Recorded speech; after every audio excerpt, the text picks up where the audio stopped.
ನೇರ ದೃಶ್ಯಗಳನ್ನ ನಾವು ನೋಡ್ತಾ ಇದ್ದೀವಿ ತಿರುಮಲ ದೇಗುಲದಿಂದ ಏನೇನು ಆಗ್ತಿದೆ ಅಂತ ಬೆಳಗ್ಗೆಯಿಂದ ಕೂಡ ನಾವು ಗಮನಿಸ್ತಿರೋ ಹಾಗೆ TV9 ಲೈವ್ ಅಪ್ಡೇಟ್ಗಳನ್ನು ನೀಡ್ತಾ ಇದೆ ತಿರುಮಲದಿಂದ ಏನು ಪಂಚಗವ್ಯ ಪ್ರೋಕ್ಷಣೆ ಮಾಡ್ತಿರುವಂತಹ ದೃಶ್ಯಗಳನ್ನಿರ್ಬೋದು.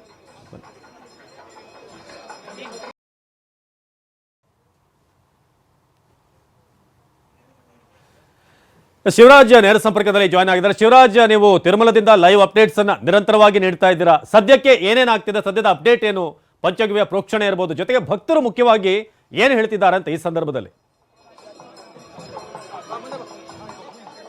ಅವಿನಾಶ್, ಖಂಡಿತವಾಗ್ಲೂ ಇವತ್ತು ಶಾಂತಿ ಹೋಮ ಮಾಡಲಾಯಿತು. ಈಗಷ್ಟೇ ಮುಗಿಸಿ ನೋಡ್ತಾ ಇರಬಹುದು ಎಲ್ಲ ಅರ್ಚಕರು ಆ ಒಂದು ಕುಂಭ ಪ್ರೋಕ್ಷಣ ತೆಗೆದುಕೊಂಡು ಎಲ್ಲ ಕಡೆ ಇಡೀ ದೇವಾಲಯದ ಸುತ್ತಮುತ್ತ ಆ ಒಂದು ಪಂಚಗವ್ಯ ಪ್ರೋಕ್ಷಣವನ್ನು ಮಾಡ್ತಾ ಇದ್ದಾರೆ. ಪ್ರಮುಖವಾಗಿ ಲಡ್ಡು ಪ್ರಸಾದದಲ್ಲಿ ಏನು ದೋಷವಾಗಿದೆ, ಅನಿಮಲ್ ಫ್ಯಾಟ್ಸ್ ಇದೆ, ಆ ಒಂದು ನಿಟ್ಟಿನಲ್ಲಿ ಇವತ್ತು ಶಾಂತಿ ಹೋಮವನ್ನು ಅನ್ಕೊಳ್ಳಾಯಿತು. ಬೆಳಗ್ಗೆ 6 ಗಂಟೆಯಿಂದ 10 ಗಂಟೆವರೆಗೂ ಈ ಒಂದು ಹೋಮ ನೆರವೇರಿಸಲಾಯಿತು. ಈಗಷ್ಟೇ ಹೋಮ ಮುಗಿದಿದೆ. ರಾಮಕೃಷ್ಣ ದೀಕ್ಷಿತ್ ಅವರ ನೇತೃತ್ವದಲ್ಲಿ ಈ ಒಂದು ಹೋಮ ಮುಗಿತು. ನೋಡ್ತಾ ಇರ್ಬೋದು, ರಾಮಕೃಷ್ಣ ದೀಕ್ಷಿತ್ ಸೇರಿತು ಎಲ್ಲರೂ ಕೂಡ ಆ ಒಂದು ಪಂಚಗವ್ಯ ಪ್ರೋಕ್ಷಣೆ ತೆಗೆದುಕೊಂಡು ಇಡೀ ದೇವಾಲಯದ ಸುತ್ತ ಹೋಗ್ತಾ ಇದ್ದಾರೆ. ಯಾಕಂದ್ರೆ ಪ್ರಮುಖವಾಗಿ ಈ ಪಂಚಗವ್ಯ ಪ್ರೋಕ್ಷಣೆ ಮೂಲಕ ಎಲ್ಲೆಲ್ಲಿ ತುಪ್ಪವನ್ನು ಬಡಿಸ್ತಾ ಇದ್ರು ಅಲ್ಲೆಲ್ಲವೂ ಕೂಡ ಅದನ್ನ ಪಂಚಗವ್ಯ ಪ್ರೋಕ್ಷಣೆ ಮಾಡುವ ಮೂಲಕ ಅಂತಿಮವಾಗಿ ಇದಕ್ಕೆ ಮೋಕ್ಷ ಕೊಡುವ ನಿಟ್ಟಿನಲ್ಲಿ ಮಾಡ್ತಾ ಇರುವಂಥದ್ದು. ಈಗಾಗಲೇ ಅರ್ಚಕರು 8 ಜನ ಅರ್ಚಕರು ಮತ್ತೆ 3 ಜನ ಆಗಮ ಸದಸ್ಯರು ಸೇರಿದಂತೆ ಎಲ್ಲರೂ ಕೂಡ ಪೂರ್ಣಗೊಳಿಸಿ TTDಯ ಶ್ಯಾಮಲಾರಾವ್ ಅವರು ಅಂದರೆ ಕಾರ್ಯನಿರ್ವಾಹಕ ಅಧಿಕಾರಿ ಏನಿದ್ರೆ ಅವರು ಸಂಕಲ್ಪವನ್ನು ತೊಟ್ಟಿದ್ರು. ಅವರ ಸಂಕಲ್ಪದ ಮೇರೆಗೆ ಈ ಒಂದು ಪೂಜಾ ಕೈಕರ್ಯಗಳನ್ನು ನೆರವೇರಿಸಲಾಯಿತು. ಅದನ್ನು ಮುಗಿಸಿ ಇಡೀ ದೇವಾಲಯದ ಸುತ್ತ ತೆರಳುತ್ತಾ ಇದ್ದಾರೆ. ಅವರ ಕೈಯಲ್ಲಿರುವಂಥದ್ದು ನೋಡ್ತಾ ಇರೋದು ಪಂಚಗವ್ಯ ಪ್ರೋಕ್ಷಣವನ್ನು ಶ್ರೀವಾರಿ ವೆಂಕಟೇಶ್ವರ ಸ್ವಾಮಿಯ ಸನ್ನಿಧ ಮುಂದೆ ಇಟ್ಟು ಅದನ್ನು ತೆಗೆದುಕೊಂಡು ಈಗ ಎಲ್ಲ ಕಡೆ ಅರ್ಪಣೆ ಮಾಡ್ತಾ ಇರುವಂಥದ್ದು.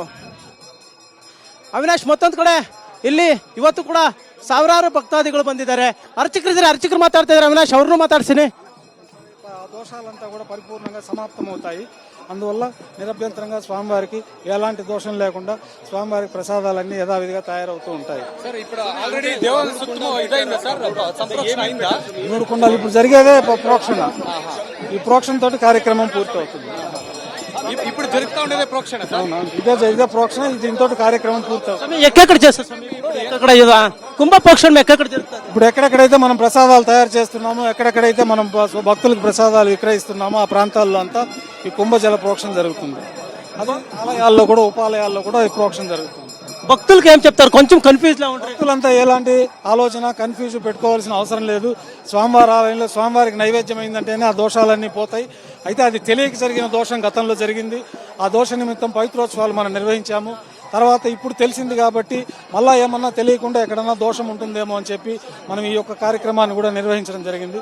కాబట్టి భక్తులందరూ కూడా ఎలాంటి అపోహలు, సంకోచాలు పెట్టుకోకుండా నిరభ్యంతరంగా స్వామివారిని దర్శించుకొని, వారి మనసులో ఇంకేమన్నా సంకోచం ఉంటే వారు ఇంట్లో ప్రార్థన చేసుకొని అష్టాక్షరి మంత్రము, ద్వాదశాక్షరి మంత్రాన్ని జపించుకుంటే వారి మనసులో ఉన్న చిన్న చిన్న దోషాలు ఏమన్నా ఉన్నాయని వాళ్ళకి భావన ఉంటే అది కూడా తొలగిపోతాయి. శాంతి హోమం తర్వాత ಬೇರೆ ఏమైనా హోమం చేస్తారా? అంటే ఈ వెనుక యావ యాగాలైంది సార్. పొద్దున్నుంచి ఏమేం పూజలు చేయాలి? భక్తులు ఏమి పూజలు చేయాల్సిన అవసరం లేదు. స్వామివారికి నైవేద్యం అయిందంటేనే అది ప్రసాదం. కాబట్టి భక్తులు దాని గురించి ఆందోళన చెందవలసిన అవసరం లేదు. స్వామివారికి జరిగింది ఒక అపచారమే, అది మనకు అప్పుడు తెలియక జరిగింది. ఇప్పుడు తెలిసిన తర్వాత దానికి పరిహారం మనం చేసుకున్నాం. శాంతి హోమం తర్వాత ఏమైనా చేస్తారా? ఇంకేం లేదు, ఇంకా మామూలుగా యథావిధిగా అన్ని కార్యక్రమాలు రొటీన్ గా జరుగుతూ ఉంటాయి. బ్రహ్మోత్సవానికి అంతా మామూలుగా కార్యక్రమాలు జరుగుతాయి. బ్రహ్మోత్సవానికి ಯಾವ ರೀತಿ తయారైంది?